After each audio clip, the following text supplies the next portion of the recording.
Hi, I'm Joan Quinn, and welcome to the Beverly Hills View. Our guest, lawyer, violinist, conductor, and longtime Beverly Hills resident, Greene, was born and raised in Los Angeles.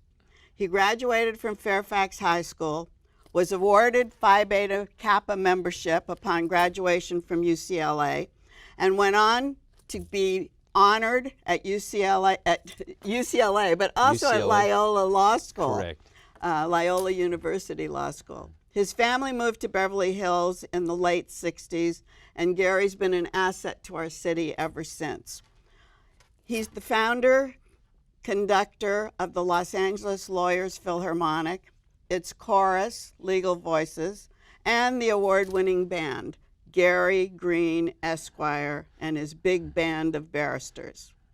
In his other life, he practices law, and he served as a temporary judge in the Superior Court and the Small Claims Court of Los Angeles County. So, Gary, welcome. And how did this music start? Greetings, Joan. Pleasure to be with you. How did the music start? Well, it actually started when I was a very young boy. I was brought up in a musical family. My late uncle, Dr. Ernst Katz, who founded the Junior Philharmonic Orchestra back in 1937 to give young people an opportunity.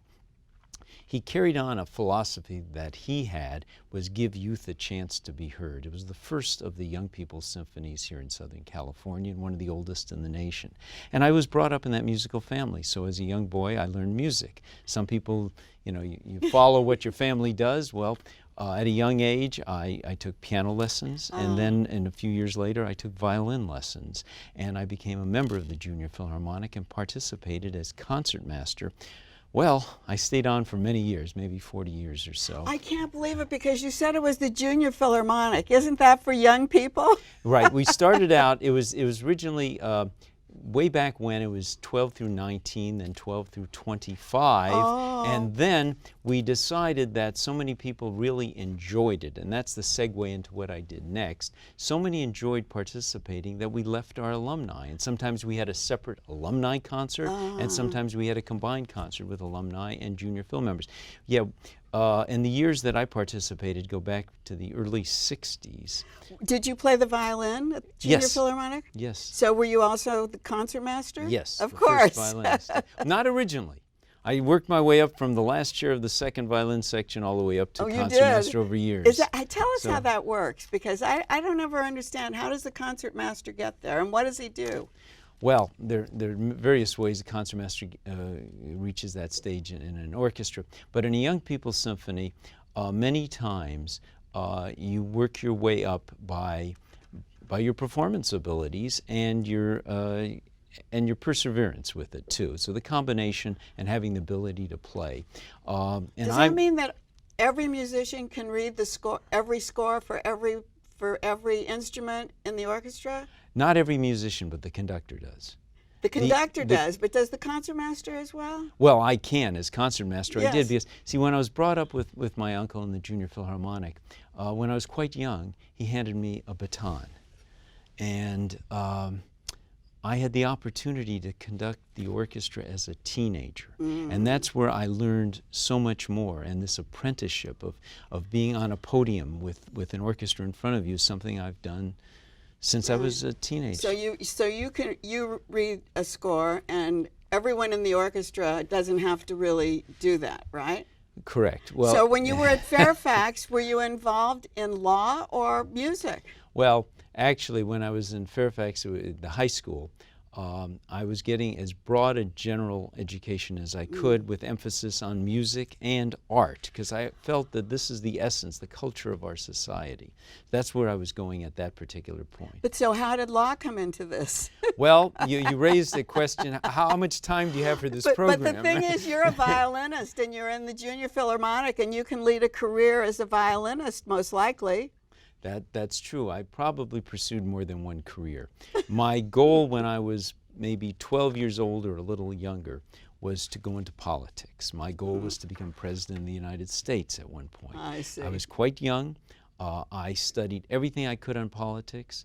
I went to UCLA. I majored in political science. I was president of the Political Science Honor Society, and I carried that on. And the reason I went to law school was to go into politics, not necessarily to practice law. Okay, that answers the question why you didn't go to med school, because there's so many musicians who are in med school as well. That's true too, but I think part of that decision had to do with looking at blood. So I chose law as opposed to... And also you saw the White House, right? Yeah, well, in your future. Well, I did, and as a young boy, my family took my brother and my sister and myself around the country for many, many trips. And this was before we had the interstate, when we drove across country. We visited the White House in 1959. Oh. So I had this inspiration. I also visited many places where Lincoln was. So you really had this drive to be a part of the American history.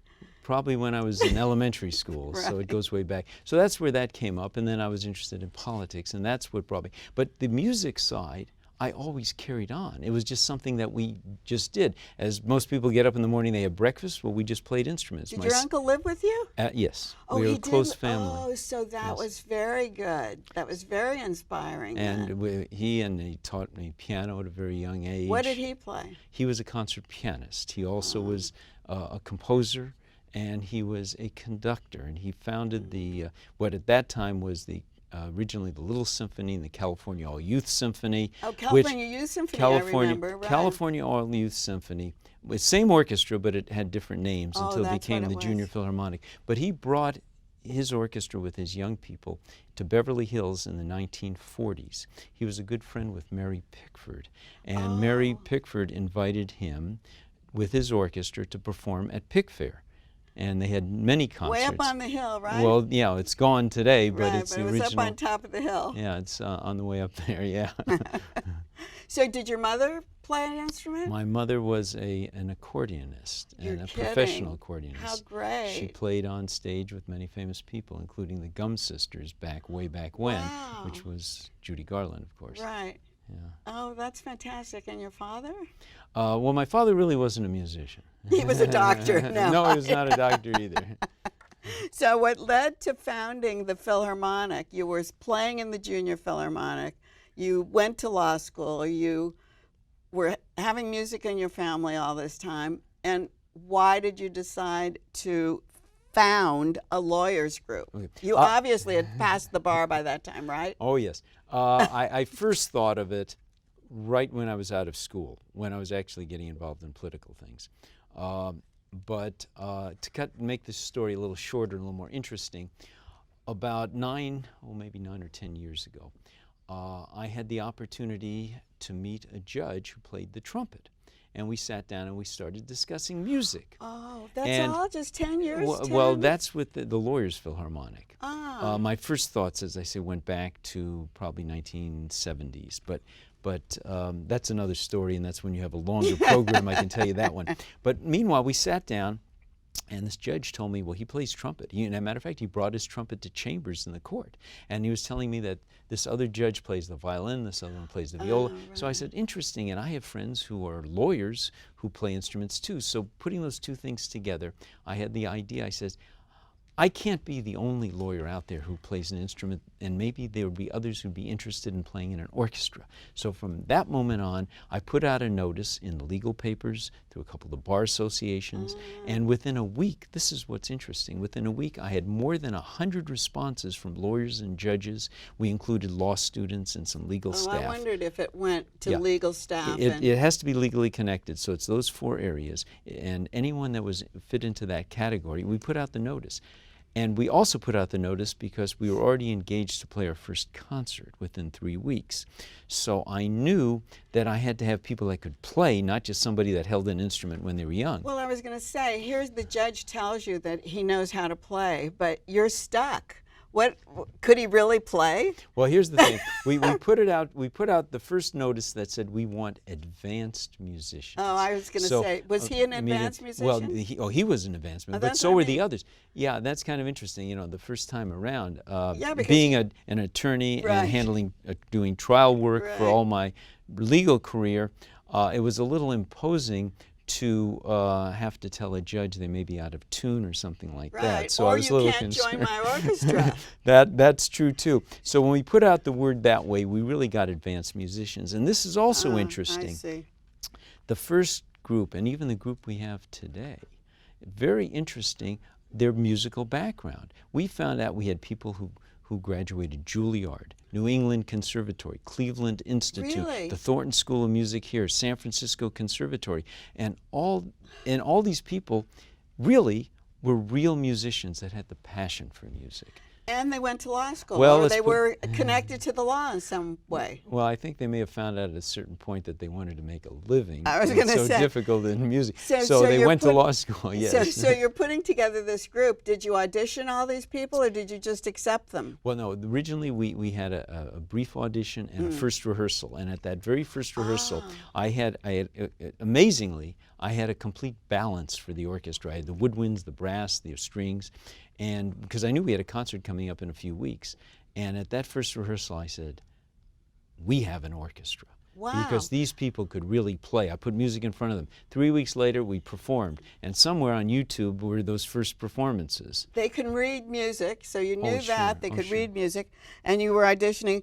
Where'd you find a space, and how many did you have at that time? Well, the original orchestra was 30 for the first performance. it was. And our first performance was at the Jonathan Club. Wow. We played a Person of the Year dinner for the Metropolitan News. That's what it was. Oh, And that was great. Yeah. There you were with the media, right? Well, Metropolitan News? Well, right. I was not only that, but with all the judges and lawyers. Right. And at that first performance, we had the executives of the Los Angeles County Bar Association and a lot of other law firms and a lot of organizations such as the Los Angeles Law Library. And at that very first concert, they came up to me and said, "Can you play for us?" So before I left that venue, I already had several bookings of the orchestra, so I knew I had something going forward. Wow, that's so great. So you became the manager, I presume?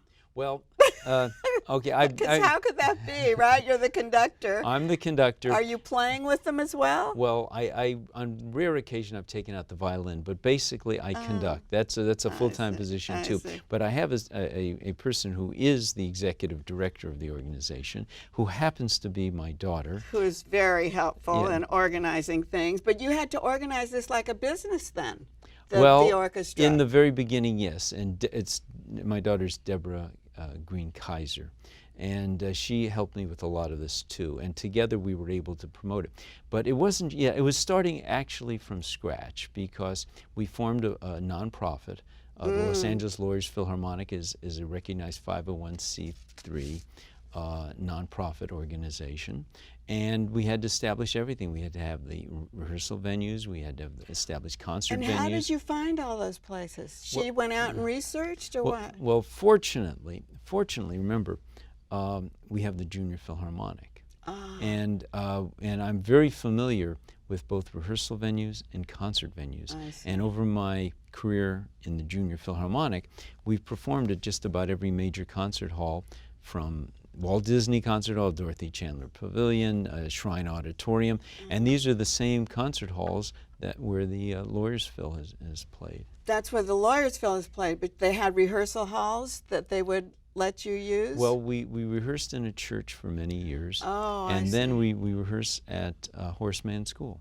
Oh, so right We're here, part down of the the Beverly Hills street. scene. Right. Yeah. Oh, and in the auditorium, so you had a stage. Is that the way you would rehearse? The orchestra's a little regularly? bigger for the stage. Sometimes we need an open space, Oh. and that's just part. So I started the orchestra, and it was fabulous. We played so many concerts. You probably were interested in the ones we played in Beverly Hills. We do. We were going to over talk time. about those venues because I know you've been in the park, which is probably the newest place, right? On Cannon. Well, let me give you an idea. The orchestra played a magnificent concert up at Greystone. Oh, right. And with the Junior Phil, we initiated Beverly Hills Live programs up at Greystone back in I think in the 70s. Oh, so I we remember were those. We were one of the first to play up there. Fabulous. In the courtyard, it's a fabulous setting. And what about the acoustics? Oh, in the courtyard, they're perfect because you have the backing and you have open air. It's great, yeah. And it gives you the type of shell that you would need for a performance. And your audience is sitting all around it, as we see. Correct. Yeah. Yes. Oh, it's probably one of the most beautiful settings not only here in Beverly Hills, but maybe in the world. And to play a concert, it's a real treat. We've probably played dozens of concerts with the Junior Phil. And then I know you played at UCLA. Oh, more recently, actually the last couple of years, we've played at Royce Hall at UCLA. Which is huge venue, right? Well, it's one of the smaller venues that we've played in, because remember, we've also played at Walt Disney Concert Hall, which is larger. Dorothy Chandler is larger, and the Shrine Auditorium, which is the largest. There's our Disney Hall. Right. And you filled the stage. We filled the auditorium. You filled the auditorium too. That's really terrific. Then why did you decide to add a choral portion to this? Okay. When I started the orchestra, I received inquiries from lawyers and judges. At first, they complimented me on saying, wow, this is fabulous for our profession, and it's a great outlet, and it's just perfect. But we don't play an instrument, we sing. So we accumulated a list of people who were singers that wanted to participate. And within a couple years after I started the orchestra, I met a choral director who was a lawyer. And we started talking and comparing notes, and we decided this is a great time to add a chorus to the orchestra. So did they have to be legally connected? Yes. Or connected legally, I should say? Judges, justices, lawyers, law students, and legal staff. It's not a woman's chorus. It's both men and women. Just like your orchestra, right? Yeah, it's open for everybody that meets the legal requirements. And what kind of voices do you look for in something like that? Excellent quality voices. I'll share a story. A person came up to me a few years ago and he said, I'd like to audition for your chorus. So my first question, of course, is, are you a lawyer or how are you connected legally? So of course I'm a lawyer. I have a law practice in Beverly Hills, as a matter of fact. I do family law. I said, fine. I says, well, what's your background in singing? Because he wanted to audition for the chorus. He said, well, I sang on Broadway. I said, well, that sounds terrific. Well, what did you do on Broadway? He says, well, I won a Tony on Broadway. You're kidding. I'm not kidding. Michael McGuire is an attorney here in Beverly Hills who has a family law practice and is a Tony Award winner, is a fabulous singer, sings with us on a number of occasions. So that was a really lucky thing for you, that he found out about you and came to audition. Just like that. And that's just one of many who have these fabulous talent, and there are a number of them in my orchestra. And how do you balance? I mean, if you have too many of this or too few of that, and how do you tell these people they can't come? Or the people you have there already, someone is better?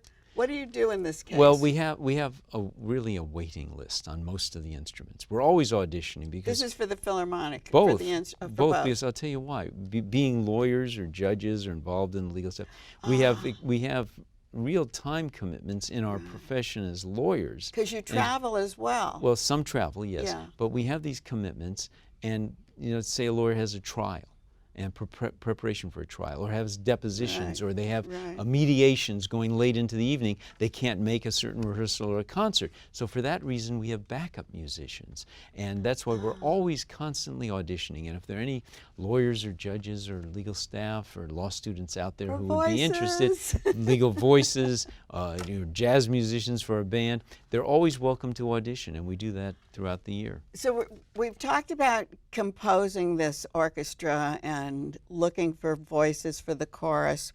Who decides on the programs, and how do you decide on the programs? That's my job. The conductor. Yes. The conductor always decides on what's going on? Well, I'm also the music director. So that's what a music director does? Yeah, I take suggestions, because I take suggestions from everybody, but we play a vast variety of music. And what we do is, it's not only what the orchestra or the chorus want to play.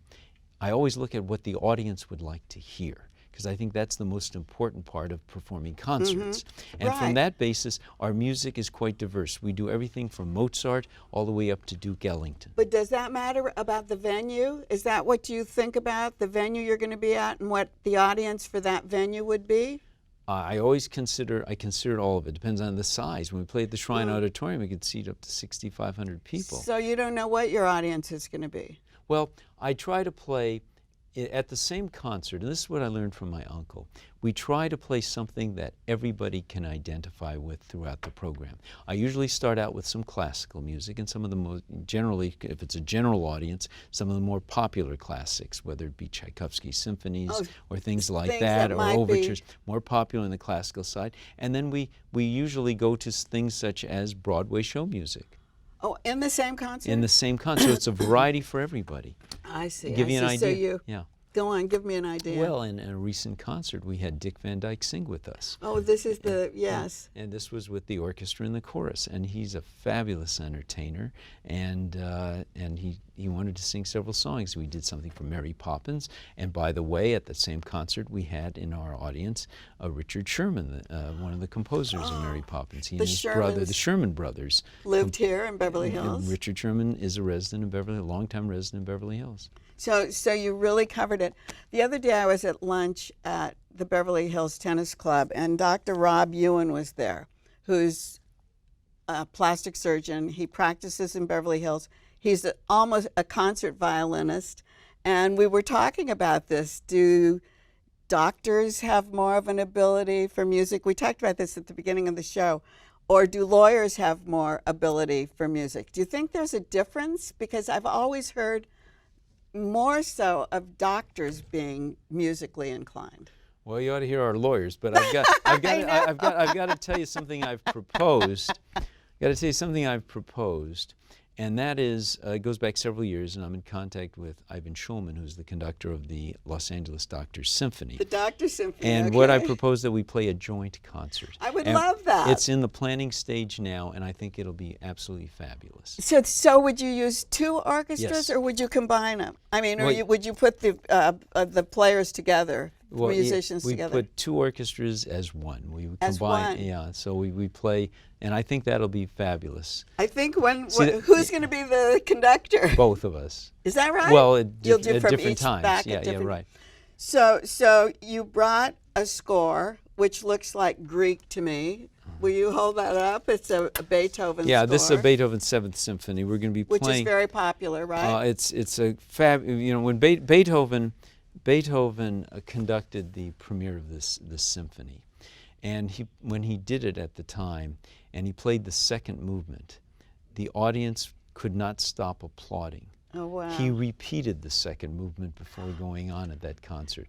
So it's one of the most beautiful, and it's been used in movies and a lot of different areas, that movement, and we're going to play it. Have you done it before? Oh, yes. And have they stood, and have you played it a second time? I didn't play it a second time, but I told them the story about that, but it is a beautiful symphony. And you used Show Me Your Baton, because I think it's great. Why do we use a baton? Why does a conductor need a baton? Why doesn't he use his hands? Well, some use their hands. Usually, with the choral work, our choral director uses hands as opposed to a baton. And sometimes, 90% of the time, I'm using the baton. But there are times when I feel just a little more feeling. Sometimes I'll use my hands, depending on the piece, if it's a little slower. But this is very formal, right? Yes. And traditional. Yes. And you can point to people. Yeah, like that. Yeah, so point at me right now, because we're going to take a break. Thanks. We're going to take a break. We're going to come back and talk to conductor Gary Greene and about his other music, the big band. So we'll be right back. So good to see you guys. So, what's up? Oh, we finally bought a place. Holy cow. You seriously have enough saved to do that? We've been putting a little aside each month. Jeez, at the end of the month, we have nothing left to save. Yeah, I have no idea where it goes. Well, you're spending a lot on... Is it good? Oh, God. Oh, how is my account overdrawn? When it comes to financial stability, don't get left behind. Get tools and tips for saving at feedthepig.org. I'm a teacher. Let me tell you what I make. I make learning a privilege, not a chore, and frustration a tool, not an obstacle. I make working hard seem easy and giving up impossible. I make an old subject feel like a fresh thought and unconventional methods common. I'm a teacher. I make more.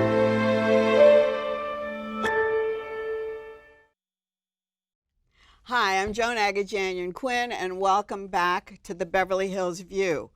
We've talked with conductor, lawyer Gary Greene about his founding of the Los Angeles Lawyers Philharmonic, and now he's going to tell us about his big band. And when he has the big band, he wears this hat. Right, Gary? How did that come about? The band came about very interestingly enough. We were doing performances for the Radio Television News Association with the orchestra.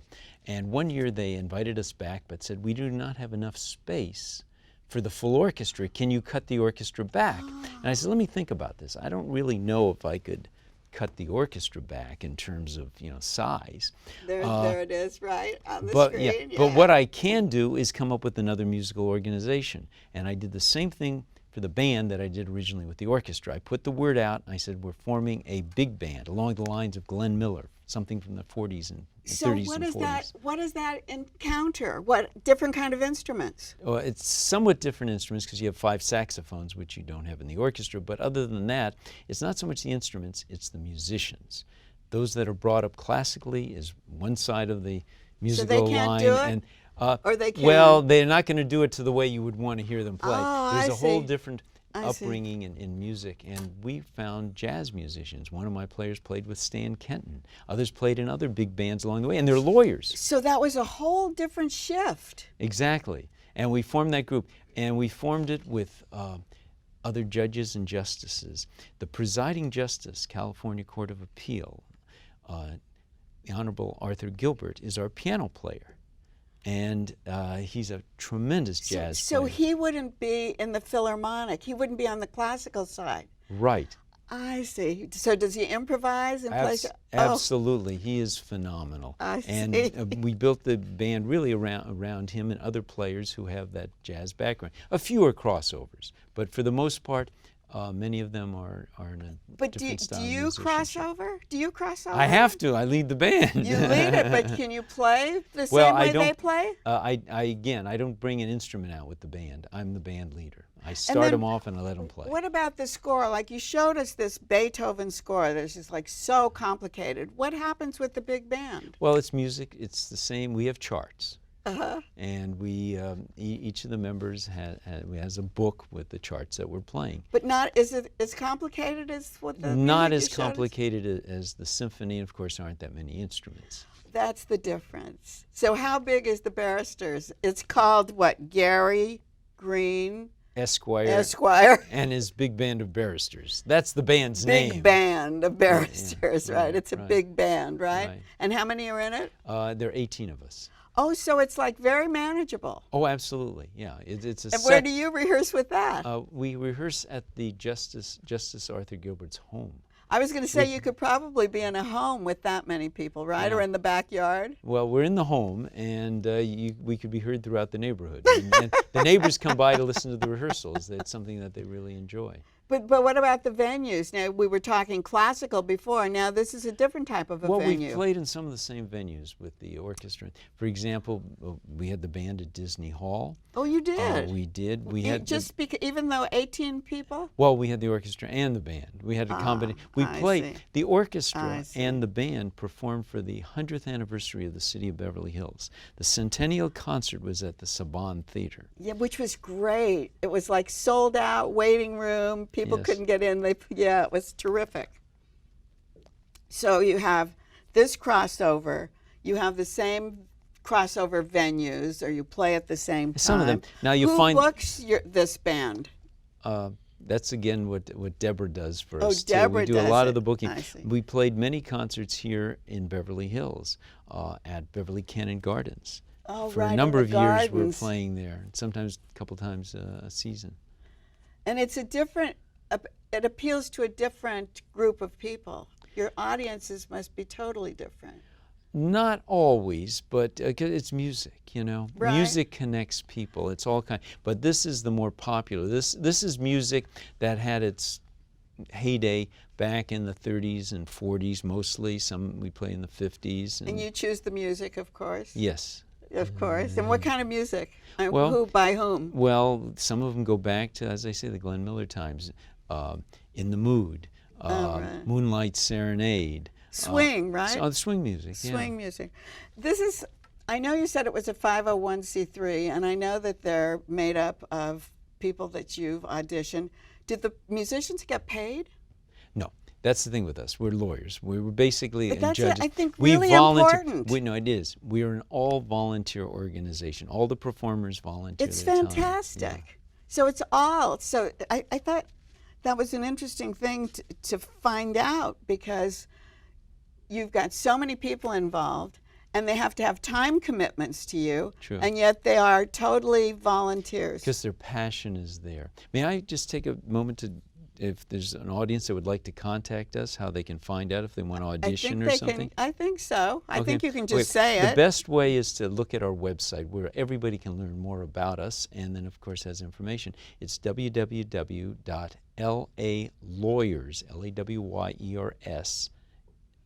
Phil, Phil, like Philharmonic.org, LALawyersPhil.org. Because it's a 501c3, Yes. and that's the really great thing about it. Do you have singers with the band?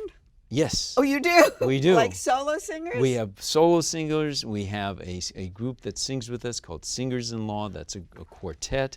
And yes. And you played at some of these venues with really like stars, like star singers, right? Well, let's go back. One of my very good friends who appeared with us for most of our concerts and celebrated her 90th birthday with us here at Beverly Canyon Gardens, June Lockhart. Right, that was great. It really drew a lot of people. And she got a proclamation, and you got a proclamation. I bet you have walls filled with these proclamations.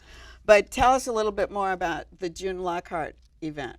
Well, it was her birthday, and we played at the park here. But June is a good friend of ours, would come to many of our rehearsals, and would appear at almost all of our concerts for a number of years. Oh, that's so great. Yeah. And I think on stage, Debbie Boone you played with. Oh, and with so many, well, at the 100th anniversary, Pat Boone was with us for that. Late Florence Henderson was with us for that performance. Monty Hall was at the 100th anniversary, and a whole host of people that are from Beverly Hills. And we've done things. We had Richard Sherman conduct the orchestra. Last year we honored Richard Sherman and played so much of the Sherman Brothers music, from Mary Poppins, Chitty Chitty Bang Bang, and some of the more recent songs by Richard, and Richard was kind enough to come and conduct It's a Small World. Isn't that great? And it's so great for our city because you've done so much for it, and we're so rich in all of this culture. I'm so glad that you've talked about it with us. But you're a lawyer. How do you continue practicing?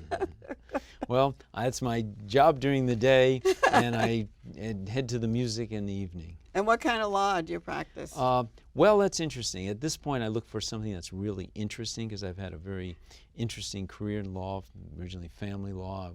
I was involved in that O.J. criminal case, too. I represented a witness in that famous trial that went on for almost a year. So you're trial attorney as well? I do trial work, but most of my work is handled in the area of personal injury and real estate. You also were a judge, a temporary judge? It's a temporary judge position where I sat in when the Beverly Hills Court was active many years in the Beverly Hills Court. Did they appoint you or ask you to come and do it? This was done through the Beverly Hills Bar Association. I'm a Oh. longtime member of the Beverly Hills Bar. Incidentally, the orchestra and band played for the band played for the 80th and 85th anniversary of the Beverly Hills Bar Association. And with the Beverly Hills Bar, you used to book speakers. Were you on the speaker booking that thing? that was when I was, a number of years ago. I was chair of the Speakers Bureau. And the other thing is, when we talked about being a judge on small claims and then Superior Court, did you draw anything from your musical background? Do you draw from that, practicing or judging? Is there some crossover? Well, I think it's the ability to listen, which you have to do in music and which I think everyone has to do in life. And I think that combination, music's a wonderful combination for wherever anybody goes. Yes, for musicians, of course, but I think it's great for all of society. And that's what I learned through my uncle, late Dr. Ernst Katz, and through the Junior Philharmonic and young people all the time. Well, that takes me to mentoring young people, and that was part of the program, right? Absolutely. Absolutely. Thousands and thousands of young people came through the Junior Philharmonic. Some, of course, became musicians, some famous musicians in orchestras around the world, and others just went on in life and had that great background in music, because that's the essence of our society, the culture of what we have. You also lectured on princess cruises. Oh. Which, would you talk about this, or would you play the violin, or do the same thing that you did with us today, or what? Well, when I did that for a number of years too. Did the orchestra go with you? No, that wasn't the music side of me. That was the legal side of me, where I had I played a game with the audience where we set up a trial, and I gave them a factual pattern. I told them about some of there are bizarre laws on some of the books that go back. So that was interesting. So that was all interesting. Very interesting. And then I tell them about some of the celebrity trials that were which famous is at the time. always good gossip. Yeah, People right. love to hear that. Well, we've talked about your life, some of your life.